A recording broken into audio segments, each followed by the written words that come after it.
नमस्कार। आप सबका स्वागत है हमारे धार्मिक चैनल सनातन ज्योति में। इस चैनल पर हम लेकर आते हैं व्रत कथाएं, व्रत की विधियां, धार्मिक अनुष्ठान के उपाय, जीवन की समस्याओं के धार्मिक समाधान, धार्मिक उपाय। तो आइए आज सुनते हैं कालाष्टमी व्रत की कथा। कालाष्टमी व्रत भगवान काल भैरव की उपासना का विशेष पर्व है। इसे करने से भय, शत्रु, रोग और दरिद्रता का नाश होता है। विशेषकर इस दिन रात्रि जागरण करने का बड़ा महत्व बताया गया है, क्योंकि भगवान काल भैरव रात्रि के स्वामी माने जाते हैं। अब इस व्रत की मूल पौराणिक कथा को विस्तार से सुनते हैं। सृष्टि की रचना के समय ब्रह्मा जी, विष्णु जी और महादेव के बीच यह प्रश्न उठा कि तीनों में सबसे श्रेष्ठ कौन है। इस विषय पर एक सभा आयोजित हुई, जहां सभी देवता और ऋषिगण उपस्थित हुए। जब भगवान विष्णु से पूछा गया तो उन्होंने कहा, भगवान शंकर ही परम सत्य हैं। उन्हीं से सृष्टि का विस्तार होता है और उन्हीं में यह सृष्टि समाहित हो जाती है। लेकिन ब्रह्मा जी ने इस पर आपत्ति जताई। उन्होंने अपने 5 मुखों से शिव का अपमान करते हुए कहा, मैं ही सृष्टि का रचयिता हूँ। यह संपूर्ण सृष्टि मेरी शक्ति से उत्पन्न हुई है, इसलिए मैं ही सबसे श्रेष्ठ हूँ।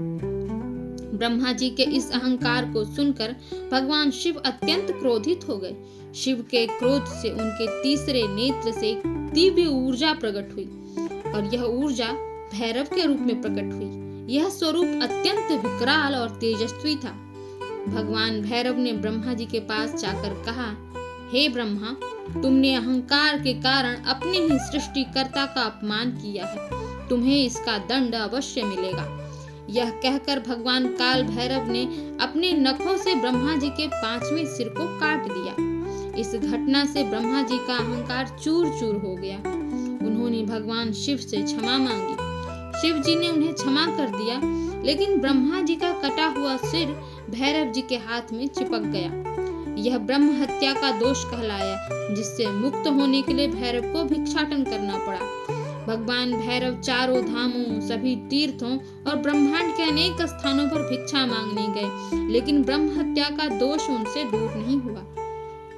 अंततः जब वे काशी नगरी में पहुंचे, तब वह कटा हुआ सिर स्वतः ही उनके हाथ से गिर गया और वे ब्रह्म हत्या के दोष से मुक्त हो गए।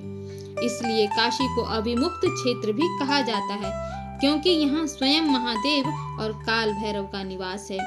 भगवान शिव ने घोषणा की कि जो भी व्यक्ति काशी में काल भैरव की पूजा करेगा, वह समस्त पापों से मुक्त हो जाएगा और उसे मोक्ष की प्राप्ति होगी। भगवान काल भैरव की यह कथा सुनने के बाद देवताओं और ऋषियों ने उनकी आराधना की। तब भगवान शिव ने यह वचन दिया कि जो भी व्यक्ति कालाष्टमी के दिन मेरा और काल भैरव का व्रत करेगा, वह सभी कष्टों से मुक्त हो जाएगा। उसके शत्रु नष्ट होंगे, इससे उसे धन, संपत्ति और यश की प्राप्ति होगी। तभी से कालाष्टमी व्रत की परंपरा आरंभ हुई। इस व्रत के करने से आपको भय से मुक्ति मिल जाएगी, शत्रुओं का नाश होगा, रोगों से रक्षा होगी, धन वैभव की प्राप्ति होगी, भूत प्रेत आदि की बाधा से भी मुक्ति मिलेगी और यात्रा में आपकी सुरक्षा होगी। तो आप सब भी इस व्रत को कीजिए। कालाष्टमी व्रत भगवान काल भैरव की कृपा प्राप्त करने का अत्यंत शुभ अवसर है। यह व्रत उन लोगों के लिए विशेष रूप से लाभकारी होता है जो राहु, केतु, शनि की 7.5, भूत प्रेत बाधा, शत्रु पीड़ा या मानसिक तनाव से ग्रसित होते हैं। जो भक्त श्रद्धा और नियम पूर्वक इस व्रत को करता है, उसे सभी प्रकार के संकटों से मुक्ति मिलती है और जीवन में उन्नति प्राप्त होती है। जय काल भैरव, जय महाकाल। ऐसे ही कंटेंट के लिए हमारे चैनल को सब्सक्राइब कीजिए, वीडियो को लाइक शेयर अवश्य कीजिएगा। धन्यवाद।